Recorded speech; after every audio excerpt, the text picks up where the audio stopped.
Lima ka tuig nga bata nalakip sa 15 nga nagpositibo sa COVID-19 sa rehiyon. Pinakadamo nga nagpositibo na record sang DOH-6 kahapon nga adlaw. Samtang 53 ka PNP personnel halin Western Visayas ginpa-augment sa Police Regional Office 7 para magbulig sa pagpakigbato sa COVID-19 sa Cebu. Si John Sala nakatutok. 197 na ang COVID-19 positive sa riyon base sa pinakauli nga datos sa ginpagwa sang Department of Health 6. Sa sini nga numero masubra katunga o kun 114 ang mga LSI kag OFW repatriates. Kahapon na listang pinakamadamo nga nagpositibo nga ginpagwa sa sulod sang isa ka adlaw.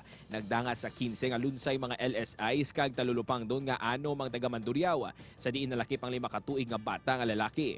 So, ang probable source of infection nila is sa Cebu. So, hindi Mandaria sa Region 6, no? However,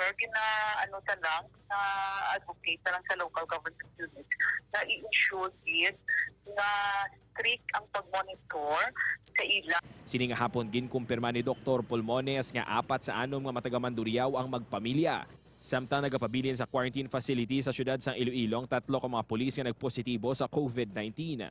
Nagdugang sa una nga duwa nga na-assign sa Mandurriao Police Station ang pulis nga halin sa Luzon nga gin-assign sa Iloilo City Police Office. Lunsay asymptomatic ang mga pulis kag yara na sa maayo nga kahintangan. Suno sa Police Regional Office 6 ila ginapatuman ang health protocols ilabi na sa pagtumod sa ilang mga na-close contact.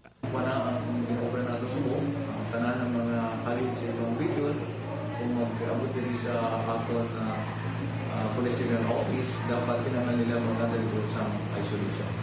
Dugang apwersa naman sa mga pulis ang ginpadala sa Cebu City matapos na ginpaidalo mga syudad sa Enhanced Community Quarantine.